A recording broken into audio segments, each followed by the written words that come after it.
this is a wonderful reunion for me. And although it's a sad day on the Jewish calendar, my daughter Orly was actually born on Erev Tisha B'Av in Jerusalem 35 years ago. So we have mixed emotions about the day in our family.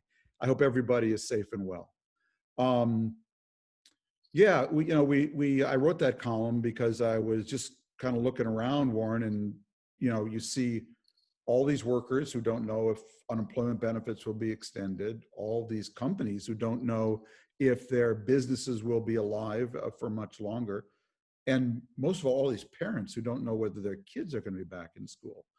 And that's just a lot of hot, molten anxiety coursing through the whole society right now. And in the context of a pandemic, in the context of an incredibly important social movement, and in the context of a president who has mismanaged all of it, basically. And in the context and on the eve of a existential election, in my view. And so there's just a huge amount of steam seems to be building up in the engine room right now. And I hope we get through it all without the roof blowing off, but I'm not so sure. I'm as worried and as anxious as I've ever been about our ability to conduct a free and fair election. And that for me is it's so essential that's really what prompted that column today.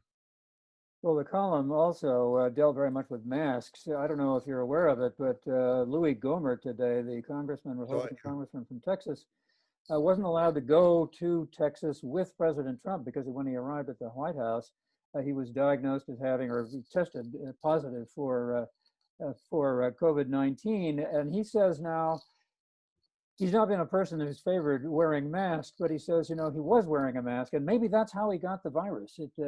Somehow he touched the mask, and the virus got in there. You hear those kinds of things, and you just say, Lordy, how did we get so crazy? And that's a little bit what my column was about today. That a society that politicizes masks in a pandemic can literally politicize anything. Physics, rainfall, gravity. And a society that politicizes everything is just never going to realize its full potential. And that's what worries me about America today. Vietnam has 416 cases of coronavirus and 0 deaths. And this country now that we invaded, attacked, fought a war with, they look on us with pity. I just did an event actually with my friend Bernard-Henri Lévy from Paris. And Bernard made the point that for Europe looks at America today in a kind of pre-Christopher Columbus mode, that sort of, there is no America for them. It's like we don't touch the world the way we did. Think about how America led in the past in a crisis, Warren. We always did 3 things.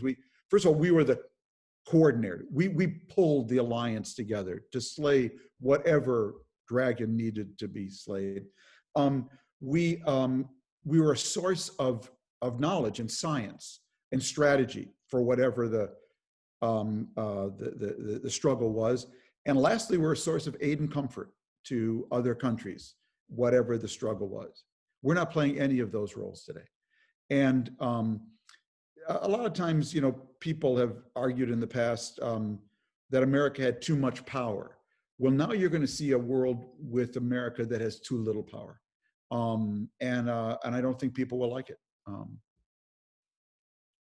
It is often said that foreign affairs doesn't really play much of a role in presidential elections. Do you think that that'll be true this year? The biggest foreign policy issue has to do with China. So to the extent that foreign affairs will be in there in a very specific, narrow way, it'll revolve around China. But I do think there'll be a broader, more diffused question around foreign policy, which just said, what kind of world do we live in? Are we really safer when America doesn't lead? Are we really safer when it's America at home and alone? And so I think it will be a part of the discussion. When you talk about China, it's being said now that we may see what's referred to as a new Cold War between the United States and China. Is that really a very helpful analogy? Is China all that much like the Soviet Union was in the days of the first Cold War? No, I mean, it's a good question, Warren, because, you know, the only thing we ever bought from the Soviet Union was vodka, caviar, and Matryoshka dolls.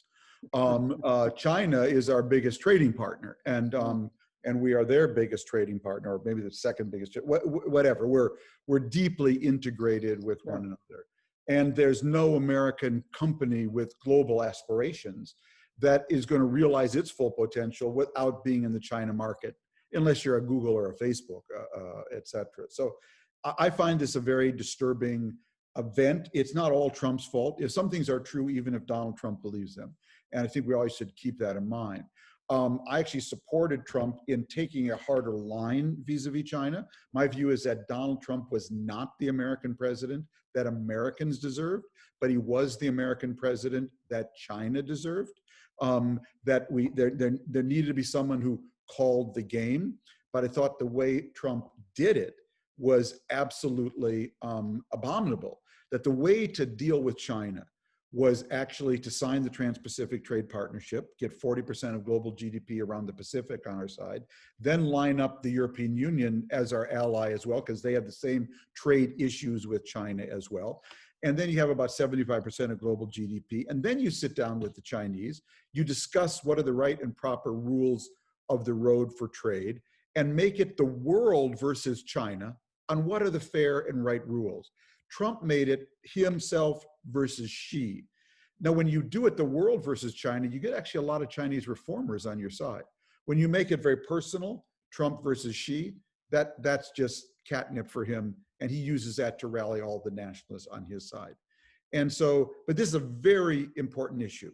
You know, the peace and prosperity of the world over the last 40 years, the relative peace and prosperity as compared to other historical epochs, has been in very much a byproduct of the integration between the US and China, US and China trade. It created a more prosperous world and a more peaceful world, and a world where a lot of people came out of poverty. China has huge domestic issues. What they're doing with the Uyghurs is appalling. What they're doing in Hong Kong is even more appalling in my view. And the question is really, how do you manage that? Because where we are right now is China is overreaching under Xi Jinping.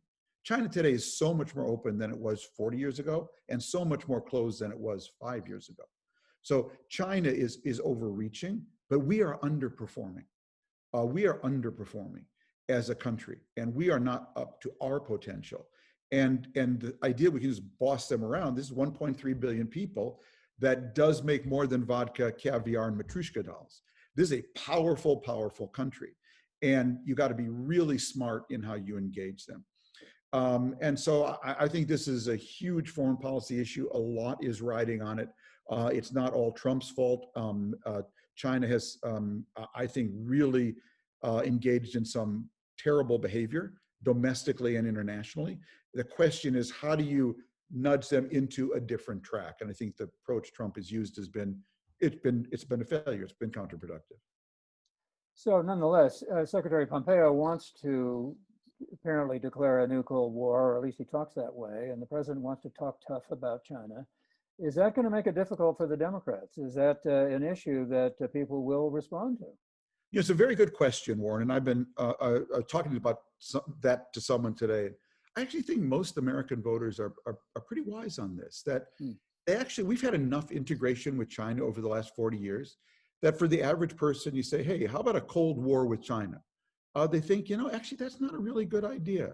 My kid did a semester abroad in China, or my company has a partnership with Chinese, or boy, we've got a lot of Chinese students at our community college now, and if they're not here, that community college is going to have a real problem. So, you know, we have become, I've always joked that it's China and America are the real one country, two systems, you know, and that there's been a lot of integration at both the rural and urban level. And I don't see that sort of hard line on China is a great winning card. I think saying that we're going to find a way build bridges with China where possible, and we'll draw red lines where necessary. I think that's a much stronger winning strategy. And what Pompeo is doing, I don't know. He's, as I've already written, I think he's the worst Secretary of State ever in American history. He makes Rex Tillerson look like Henry Kissinger and George Shultz combined, you know. Do you want to go into that a little bit more, or why do you think he's so bad? Well, he doesn't have a single accomplishment to his name. Starting for that, it would start with that. But you know, look, you know, as I wrote about Pompeo, he graduated first in his class, you know, from West Point. Yeah. And I think that was an amazing achievement. He must have been really good at math because he clearly flunked every course in ethics and leadership. Let's remember what this guy did. And this is really important. He shot, metaphorically, shot a US ambassador in the back, the US ambassador to Ukraine, basically on orders of Donald Trump with evidence from Rudy Giuliani. A woman who was a dignified, a professional US diplomat who was told, you know, and asked to stay on by the Deputy Secretary of State, but because she was actually fighting corruption and stood in the way of what Giuliani and Trump wanted to do there, Pompeo fired her. And he never even called her. Never even called and said, hey, you know what? I work for a lunatic. I'm really sorry. I got to do this, you know. And I've been around enough diplomats in my life, you know, 40 years as a foreign correspondent. Yeah. And they don't ask for much from the Secretary of State. They just ask for one thing: have my back, don't shoot me in the back. And he did that. And he graduated first in his class at West Point. Shame on him. Let me ask you about another foreign policy issue, if that's the right term, and that's the relationship between the president and Vladimir Putin. And particularly the president's refusal to say anything whatsoever about the bounties that were offered on American soldiers' lives. And I'm interested in that in another way too, because it seems to me he hasn't really been asked much of a question about that. He has these odd events at the White House. They aren't really about COVID-19. God knows what they are about, but nobody seems to have gotten in that question. So we haven't heard of him or heard him say anything about that. And is that going to damage in the campaign? I think he just gave an interview today in which he said he did not ask Putin about the question. Okay, I didn't know that. Of a Russian bounty on U.S. troops in Afghanistan. Yeah. So he didn't know. Yeah, he did said he say anything about? He thought it was fake news. Oh, I see. Okay. Yeah. So he didn't. It never happened. Yeah, evidently that's his position. And I don't know if it happened either. I don't know. I mean, from the very beginning, world, I've never been in the school of collusion, you know, that Russia and Trump colluded. I always thought Trump wasn't organized enough to collude, you know, on anything, frankly. But what has always bothered me is he somehow in debt too? That's why I thought his taxes, getting access to those, are so important. The Russians, in some way, that concerns me. Again, I have no proof of that, but it's very clear this is a man who actually likes authoritarians, feels more comfortable with authoritarians than he does with Democrats. I mean, if you asked him, you know, if you had an afternoon lunch and it could be with Merkel and Macron, or Putin and Bolsonaro, there's no question who he'd choose to be with, because he is an authoritarian personality himself. This is not someone imbued with democracy, the values of the Constitution. And so it's just part of the bizarre nature of this administration. And you know, people ask me about Trump and this and Trump in Afghanistan and Trump in Europe and Trump and Putin. And I have the same answer for every single question. Vote for a Democrat, raise money for a Democrat, canvass for a Democrat, and drive someone to the polls to vote for Joe Biden, okay? Because this is about power. The idea that we're going to get Trump to say, oh, I made a mistake. Oh, I'm sorry. Oh, you have a really good point. I'm actually going to change policy toward Putin. If you haven't gotten the message yet that isn't happening, then you're really, I think, kind of behind the eight ball. This is about power. When Republicans have power, oh, they use it. They will cram it right down your throat. And unless Democrats get power, none of this is going to change. Pompeo's not going to change. Bill Barr is not going to change. And Lordy knows Donald Trump is not going to change. I saw you talking that way on one of the cable news networks, and you said that the Republican Party should be destroyed. The Trump Republican Party should be destroyed, should be crushed. Yes. And the moderator asked you, Ari well, Melber. Have you become a resistance radical then? Are you totally a different guy? Well, anyone who's been reading me for Ari Melber, and Ari, I really like Ari, he's a good guy, but yeah. You haven't been reading me for the last 3 years. This wasn't like this week, it's pretty clear to me that I'm a very centrist person. I guess I could be called a pro-business, pro-growth Democrat, I'm not a Bernie Sanders voter. I endorsed Michael Bloomberg in the last, campaign. So it didn't last long. It didn't last long, but never mind. It's very clear to me that unless we have a healthy and principled conservative party in this country, we won't have a healthy Democratic Liberal Party either over time. That's really important that we have two healthy parties. And this version of the Republican Party is deeply unhealthy. Okay, I compared it in my column to it's actually become a political brothel. It rents itself out politically by the night to whoever will energize its base. Sarah Palin, Donald Trump Jr., Donald Trump, whoever it is, whoever will energize its base, it rents itself out to, and the red light is always on above the Senate caucus door. This is a deformed political party, and it needs to be crushed. And only when it is crushed, I think, will you get the healthy conservatives and Republicans to consider. We thought that would happen after Obama. It didn't. There was a very good piece I read in the paper today about this. I forgot which paper, but Warren. We have an article by Warren Stevens, who ran the Warren Spent. I forgot his name. Anyways, it's the lead story in the New York Times op-ed page by a senior Republican who basically said just what I'm telling you. And let this party is crushed and may have to lose 2 elections. Only then might it come around to thinking that maybe building our party on racism, on preservation of the status and power of white Americans, maybe that's not a real great idea for growing party. Not to mention on climate denialism. So I hope they're crushed. I think it's a necessary but not sufficient thing for us to be a healthy democracy again. Let's go back to where you started.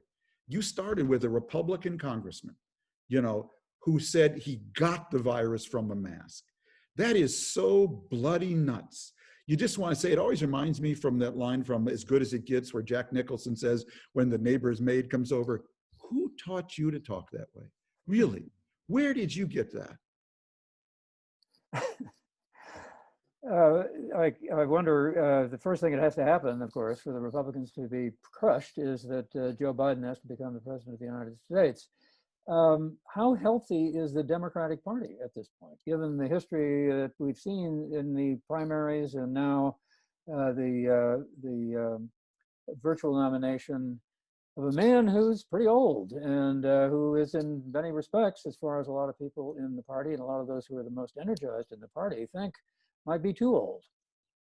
It may be. I'm not an expert, and again, I don't mean just in terms of age, but in terms of the kind of issues he cares about, right. How far he's willing to go to make his principles come true.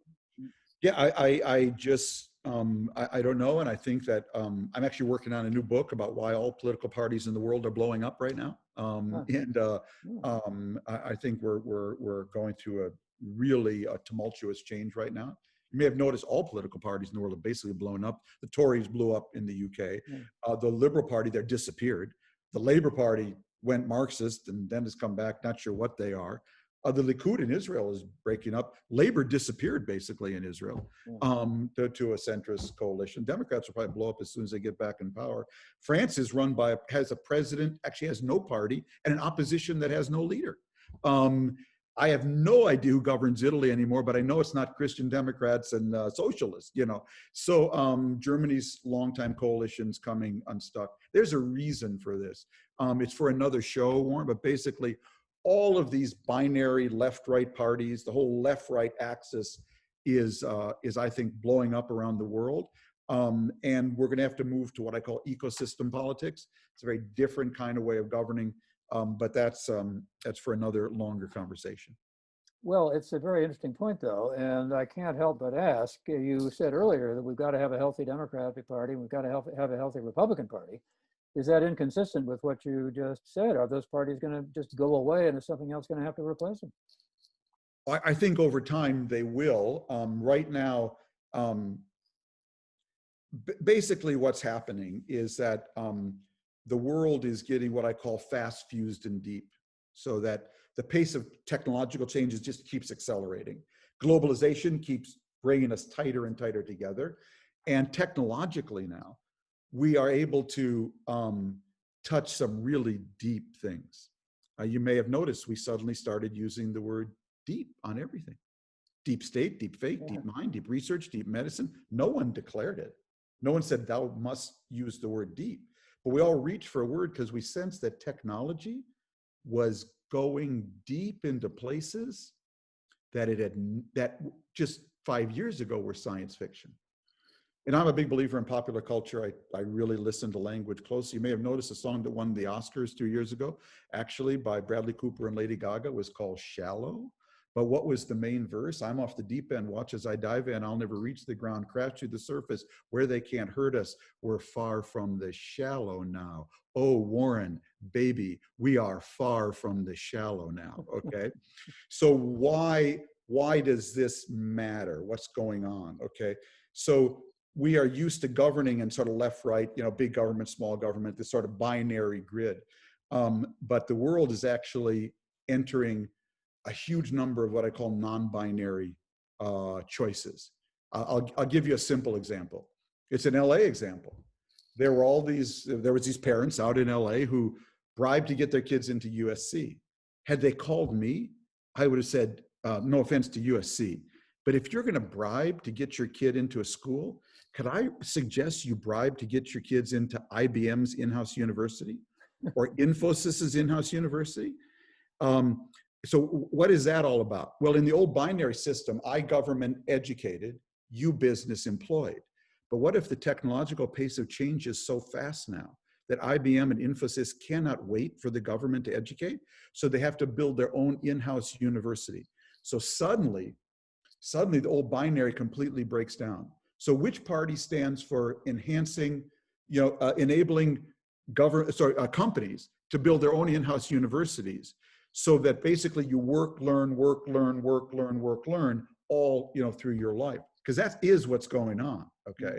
I'll give you an example, since this is a Jewish, sponsored event, of another binary that broke down. That binary is around I government regulate, you business innovate, okay? That was the old binary. I regulate, you innovate. But what if you're innovating so fast that I have no clue where you are? So that's Orrin Hatch asking Mark Zuckerberg, Mr. Zuckerberg, if you give your product away for free, how do you make money? So the regulator had no clue what the innovator was even doing. So I was in Jerusalem in February before all this happened, and I met Amnon Shashua, who founded Mobileye. So Mobileye is the Israeli autonomous driving company. It was bought by Intel for like $18 billion. And Amnon asked me, have you ever driven in an autonomous car? I said, as a matter of fact, I have. I was just in Google's Waymo last month, and we drove through Mountain View. He said, Mountain View? That's a grid. Come drive in an autonomous car in Jerusalem, where there are no two parallel streets. So I went up to Jerusalem. We drove around all over Jerusalem in their autonomous car. Arabs and donkeys and camels and Jews and rabbis and people crossing and everything. Amazing experience. We got done. He told me an interesting story. If you're developing an autonomous vehicle, you have to actually develop it and deploy it in the same space, basically, because you're learning all the time and iterating. So it's a big problem because Jerusalem had no law to develop an autonomous vehicle. You actually need an insurance law that defines what is safe driving by a self-driving car. Yeah. Otherwise, anything it hits, you get sued. So the rabbis who run Jerusalem had no clue about this. So Mobileye, in combination with Volkswagen, who builds their car, in combination with the rabbis who run Jerusalem, in combination with the Israeli Ministry of Tourism, they actually built this law together. No left, right. They built it as an ecosystem, okay? It's so good that Yandex, Russia's Google, now tests their self-driving car in Israel. And China just took the whole Israeli law and translated it into Chinese. So suddenly you go from a binary, I regulate, you innovate, to an ecosystem approach. Well, the book's about this happening everywhere, basically. And these parties can't make this straddle. So what they do, they live off tribalism and kind of cultural, markers and whatever. But the reason they're breaking up is that they can't actually move from a binary. I basically compare it to quantum, the difference between classical computing, which is binary, 0 and 1, 0 and 1, 0 and 1. It's like flipping a coin. So if you flip a coin 1 billion times on a transistor, you get compute. Quantum computing is not like flipping a coin. It's like spinning a coin. You can be in multiple states at the same time. Mm. And basically politics is moving from binary to quantum. Or I would say governance is. Politics hasn't moved there, but governance has. And that's why we're seeing all these parties coming apart. I love that analysis and the examples that you use. And I also love to hear your music criticism and how you relate it to the state of the world. But I think it's time to let other people ask some questions. And I have them here. They are being texted to me. And the first one is, well, somebody says, can you speak a little louder? I suppose that might apply to both of us. But somebody wants to know, what's going to happen if Trump is reelected? I don't think, I don't know. I think it will put enormous stress on our institutions, because if this is how he behaves when he has to run for reelection, imagine how he'll behave if he is free from ever having to run from reelection again. He already behaves like a monarch. He has an attorney general who justifies his monarchical behavior. So I think we'll basically have a monarchy for 4 years. What about the media and the environment in the media? Fox and MSNBC being the examples given. Is that healthy? No, it's not. I mean, look, I'm not going to get into name calling or whatever, but when I turn on the news, I actually like to get the news. I just like to know what happened. Yeah. Without a sneer, without a raised eyebrow, without, an editorial comment, whatever. And I'm afraid that we are in the age of opinion. It's driven by social networks. It's driven by the deep political stress in our country, that everyone's kind of taking sides and going to their corner. I'm from Minnesota, and if I ever write my autobiography, it'd be called Always Looking for Minnesota. I grew up in a really moderate political environment, in a moderate political state, in a healthy community. And it had its issues. It was healthy if you were white and Jewish. We now see that more and more. But it pains me to see what's going on now. You talked about the Middle East and you talked about what you saw in Israel, a fascinating story. But here someone is asking, what about Jared, and how competent is he to negotiate Middle East peace? Well, I think his peace plan obviously has not come to fruition. It's not what I would have drawn up at all. And we don't exchange Hanukkah cards, so I don't, I have no inside knowledge to Jared Kushner at all. There's only one thing I will say in favor of this peace plan, which basically it enables Israel to annex 30% of the West Bank, and 70% would go to Palestinians. But it's all divided up into sort of Bantustans and whatnot, with some land swaps with Israel. There is one little poison pill in that thing, though, that has created huge problems for Netanyahu. For him to get his 30%, basically, he has to recognize a Palestinian state on the 70%. Now, Palestinians would say we should have 95% or what, and that would all be negotiated. But the one reason Netanyahu has been paralyzed by this right now, one reason, it's a myriad number of factors, is that he doesn't want to recognize a Palestinian state. And that's why if I'd been the Palestinians advising them, I would actually have accepted the plan and used it as a floor, not a ceiling, to negotiate off of, because I think the idea of forcing Netanyahu to recognize at least the principle of a Palestinian state would have been useful. I keep saying somebody wants to ask, and let me just say, I'm not getting the names of the people who are asking the questions, so I apologize for that. What do you think Biden's foreign policy is going to be like? I think it'll be real, it's good. I actually went with Joe Biden to Afghanistan right after 9/11, when he was head of the Senate Foreign Relations Committee. Yeah. And we spent 2 weeks knocking around Afghanistan and the Middle East. And I think that it'll be a lot like the Obama foreign policy, but maybe just a tad more activist. I don't want to say interventionist. No one's looking to intervene in the Middle East anymore, but I think it'll be, and I think he'll appoint good people. I think Tony Blinken, who was Deputy Secretary of State and Deputy National Security Advisor, is really someone I respect a lot. Jake Sullivan, who was Biden's foreign policy guy for a while and worked for Hillary Clinton. There's some really good, Susan Rice, there's some really experienced, capable people there who I don't think will get us in a lot of trouble, and I think could be very effective.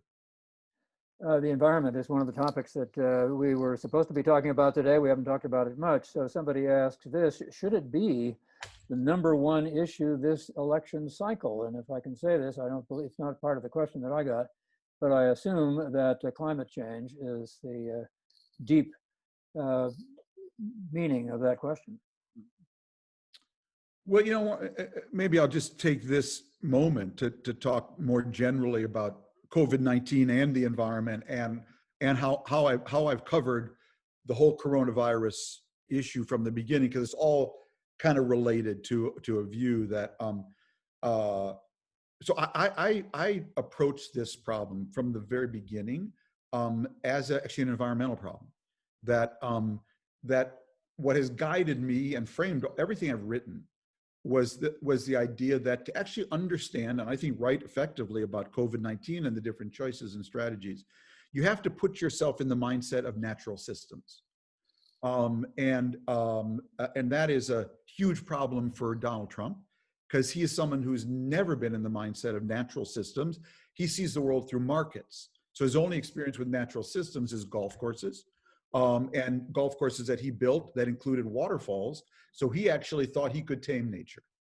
So whenever I talk about how I look at COVID-19, I start with this story that my youngest daughter, Natalie, is the executive producer of All Things Considered, a weekend edition on NPR.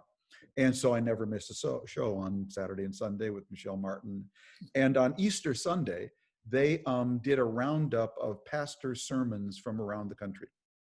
And my favorite was Pastor Michael Curry from the National Cathedral, who finished his sermon on Easter Sunday by singing a song. He's got the whole world in his hands. He's got the whole wide world in his hands. He's got the whole world in his hands. He's got the whole world in his hands. Now, Warren, just substitute she for he, and you understand where we are. This is the first time all of us, as a species, have been simultaneously in the grip of Mother Nature, everywhere at the same time, when she's throwing one of her fastballs at all of us. So Mother Nature throws fastballs at her species, plants and animals.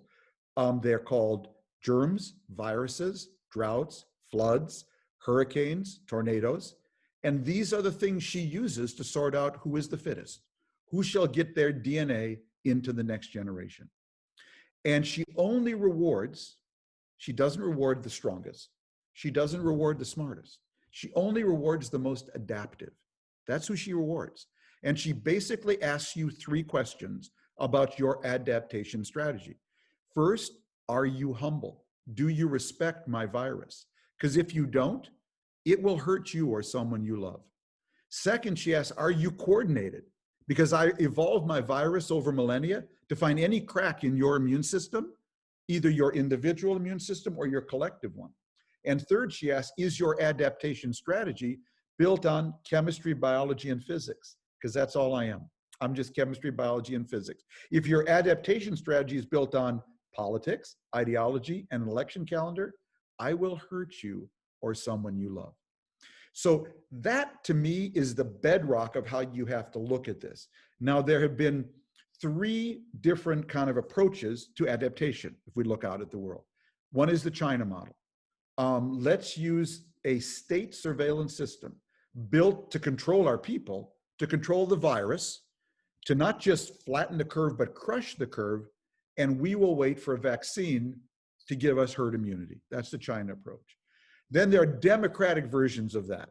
You know, South Korea, Germany, France, people have done it more or less well with democratic means.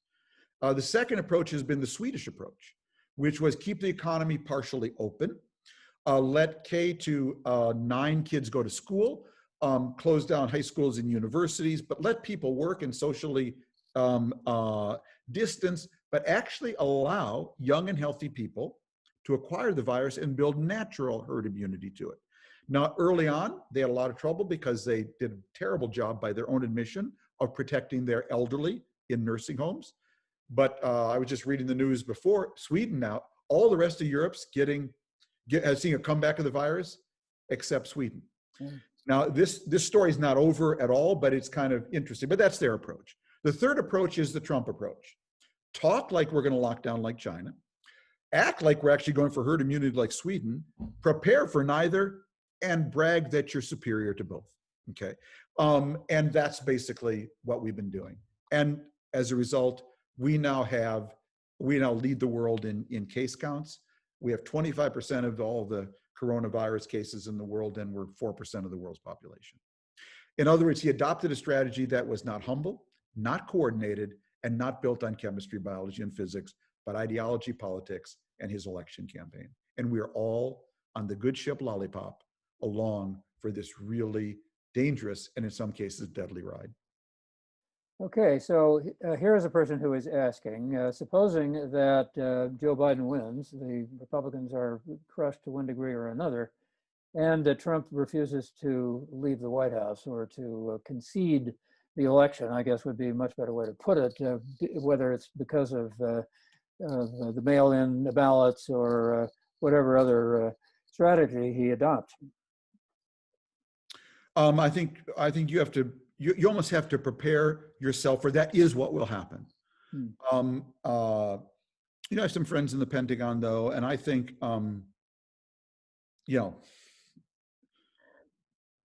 I just think that for a lot of our public servants, the military in particular, I think there still are honest people there who will not go along for that ride. I hope.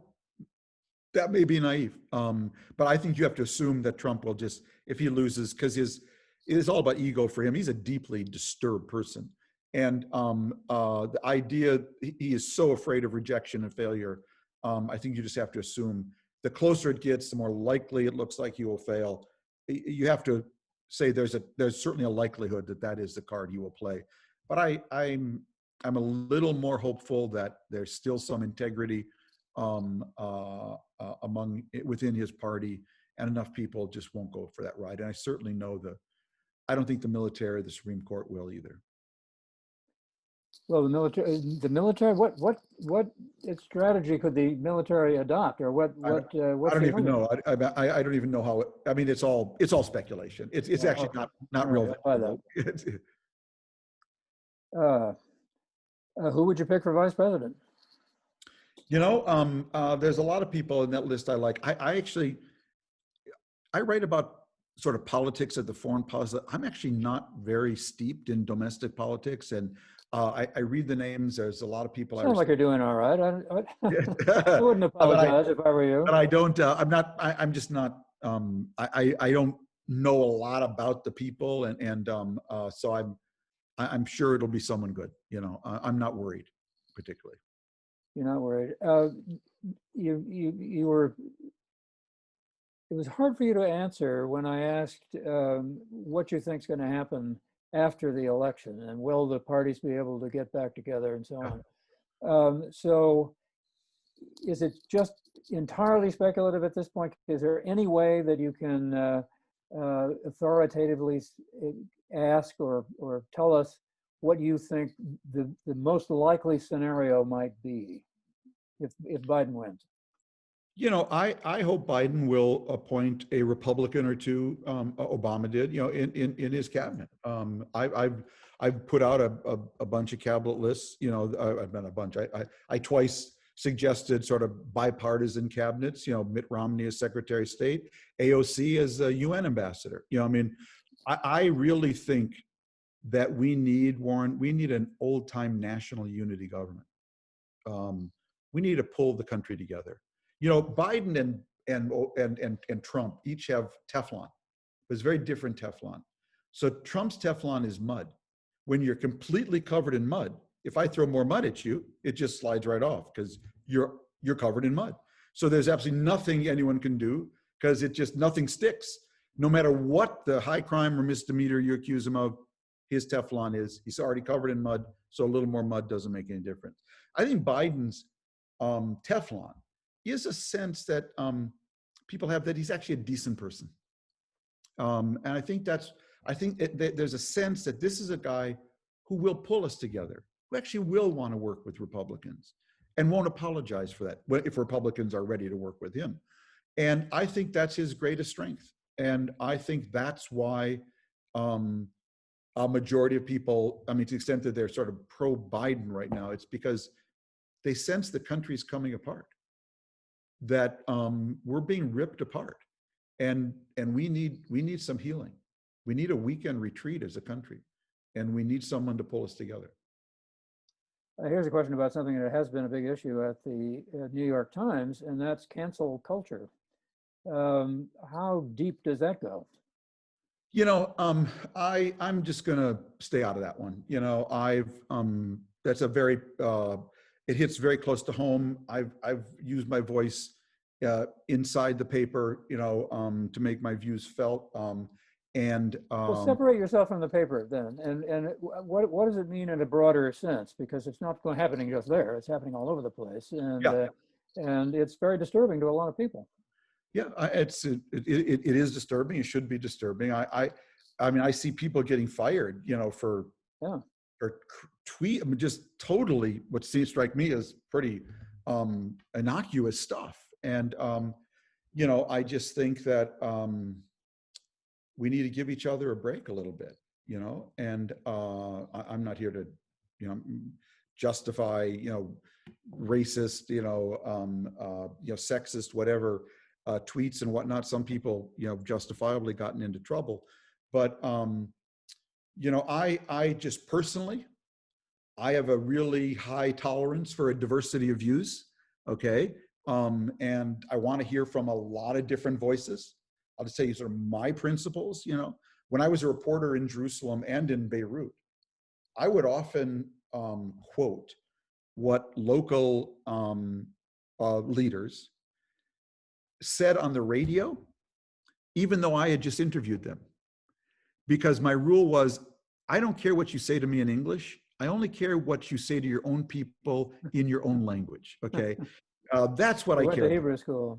So exactly, and I studied Arabic in college. So I want the raw stuff. So I have a very high tolerance for from hearing from people, just from a journalistic point of view, And I find it disturbing, it's that so I don't look at Twitter. I use Twitter as a broadcast mechanism.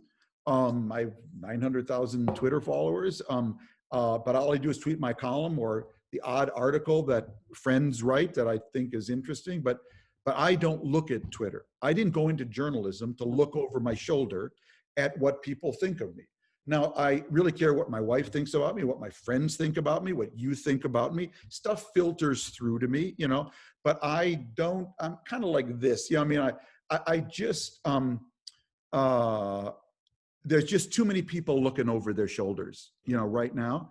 When I started as a columnist at the New York Times, they're looking over the shoulder at Twitter. Who was it? Columnist Tom Wicker sent me a postcard. Wow. And all it said that was, goes back. don't be afraid to be wrong, otherwise you'll never be right. So I've taken some crazy positions on certain things, very controversial. I've dived into empty pools. I've hit my head. I've done all of those things. Okay. But I'm not, I went into this business not to, being a columnist, Warren, is not a friend growth industry. I think you're going to do it right. Okay. So I'm 67 now. I've been doing this for 40 years. I'm just going to keep doing it the way I've been doing it. And that's sort of what I'd have to say. Reminds me of President Trump asking, why doesn't anybody love me? And yeah, that's right. This is not a friend growth, and not if you're doing it right. What about people who say, what do you say to people who think that President Trump has been good for Israel? I think that that's really wrong, and I will tell you why. Both at the sort of the policy level and the more diplomatic level. All these leaders in the Middle East, I've come to know many of them and learn over the years. They all have cabinets or advisors, circles of advisors that include moderates and really crazy people, really extreme people, all of them. Okay, and what all of them need and depend on is when they go into that cabinet room and someone raises their hand and says, let's just annex the whole West Bank. Let's assassinate Jamal Khashoggi. Okay. That leader of that country be able to say, I would love to do that crazy thing that you're suggesting. I am so with you. I am so with you. But the American president broke my arm. I'm so with you. But he broke my arm. It's just broken. When we don't play that role, the default to crazy happens really fast. And so just at a general level, that's what's going on. At a micro level, Israel annexing the West Bank is only going to energize the BDS movement. At a time of great concern about social justice in our own country. And those two things will merge together, I think. And it will be deeply isolating for Israel. To be annexing illegally the territory of another people, not giving them equal rights. Where's that going to go? And so the idea that Trump, by facilitating that, is pro-Israel. Oh, it's pro-settler, but pro-settler for me is not pro-Israel. And we, for the first time, have an American ambassador in Israel, David Friedman, no relation, as they say, who is really the settlers' ambassador to America, not the American ambassador to Israel.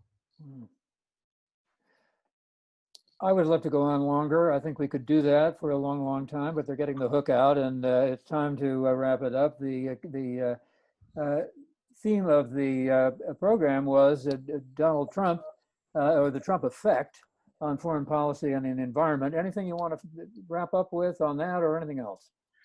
No, Warren, this has been fun. I'm really glad we were able to talk. It's great to reconnect with you. Indeed, thank you so much. And I just, I hope everyone stays safe and well. I will leave you with one thought, and it's the thought that I actually wrote on the night of Trump's election. It's a quote from a dear friend of mine, Leslie Goldwasser, who is an immigrant from Zimbabwe, grew up in the Jewish community of Bulawayo, been in America since the 70s. And Leslie said to me one day, you Americans, you kick around your country like it's a football. It's actually not a football. It's a Fabergé. Be careful. You can drop it and you can break it. Great way to end. And I want to thank you again for tolerating my questions and for being with us. And thanks to all of you in the audience for the questions that you supplied as well. I want to go back to David Lehrer with Jews for United for Democracy and Justice and Community Advocates. David. Thanks. Well, really good to be with you. Same here. Thank you, Warren and Tom, for an illuminating hour. It isn't often we get to spend an hour with a triple Pulitzer Prize winner and get to hear and see what he is thinking. A reminder that next week's program will be an entertaining one with the irrepressible James Carville, the Ragin' Cajun, who will offer his analysis of where the 2020 elections stand, then just 90 days away. And this week, we have secured some stellar additions to our lineup of speakers. Tom Ridge, the first head of Homeland Security and a former governor of Pennsylvania, will discuss the recent abuse of the department which he founded on September 9th. Ron Brownstein, the noted Atlantic columnist and expert on polling, will discuss the underlying dynamics of this election cycle and what it means for the future. And today we just added